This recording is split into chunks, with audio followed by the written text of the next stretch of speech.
This video is brought to you by Sim Racing Centre. Today, we're going to be showing you the fastest way around the Dutch Grand Prix. The Zandvoort circuit, the Hotlap has been sent over to us by Sim Racing Centre. So let's break it down. Heading down into turn one, braking the 50-meter board, getting it down into third gear, short shifting into fourth, and be really tight on the apex. The little dab of the brakes, you head through the right hand and brake hard on the left-hand side of the track, allow the car to go back out, sort of V-shape the corner, and then get hard on the throttle and don't lose the back end out too much. Now head through this left and then right, completely flat out through these corners, lift off the throttle, no need to brake, through the right hander, drop it down to 6th gear, back on the throttle into 7th, and then this tiny little dab of brake as you head through the right hander, drop it down to 6th, now dropping it down into 4th for this right hander, get the car back over to the right, ready for the left hander, and just a little amount of braking through that. You don't want to lock up the brakes at all. Hard on the throttle, DRS open, an opportunity to overtake come race day. Braking just off the 100 meter board there. Really ride the curb on the inside into third, and then short shift up into fourth. On the throttle once again, braking just after the 50 meter board, and then get back on the throttle and really be nice and tight all the way through this right hander. Don't get up high, keep it low, down to the line, and that is a hot lap of the Zandvoort circuit. Now let's do that all over again, but this time breaking down those big braking zones. So heading out down into turn one, as you can see, 50-meter marker board there is just in front of you, and this is where we want to be braking. So hard on the brakes, drop it down into third, tight on the apex, and then fourth gear. Go through the gears, up into 6th, and then little dab of brakes, you go down to 5th gear. Now this is where you want to get on the brakes for this left-hander. As you can see, we're over on the left-hand side, and it's going to be hard on the brakes, get down through the gears, and really V-shape the corner. So go back up high as we drop down a third, back up high, get it tucked back round again,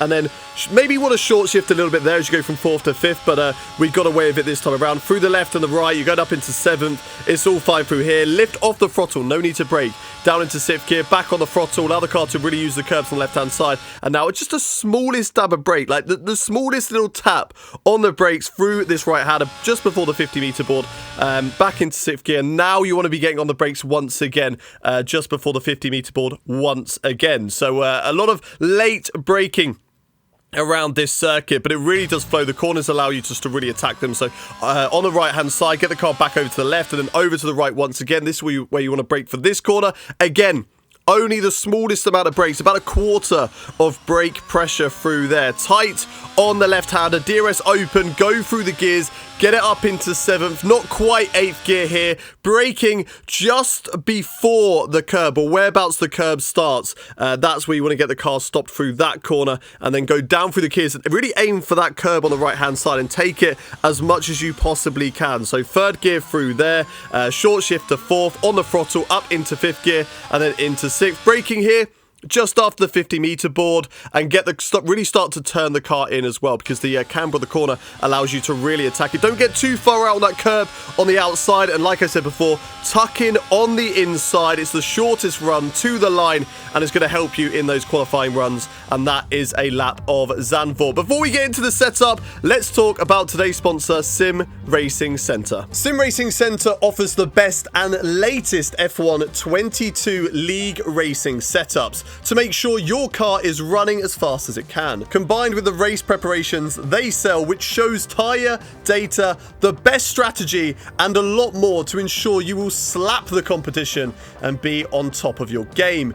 With these products, all you need to do is focus on your driving. If that's something you struggle with though, get a one-to-one coaching session with esports or esport academy drivers. Sim Racing Centre also offers race engineers like you have seen on the League Racing series that I run on this channel, who will help you live during the race with your best strategy. Now, this is a company that I use for all of my setups. When it comes to setting up the car, I'm absolutely clueless. So these guys point me in the right direction to go as fast as I possibly can. And if you want to stay up to date with the best setups, make sure you use the code Hayden at checkout for 10% off. Right then, the setup that is going to help you go faster than your friends around Zandvoort. On the front wing, we're going 46 And on the rear wing, we're going 41. Of course, this is a very fast-flowing circuit. Not a lot of straights, not a lot of chances to attack. It's all about the corners around here. So you are really going to want the aero on the car to make you get through those corners even quicker. Moving over to the transmission then,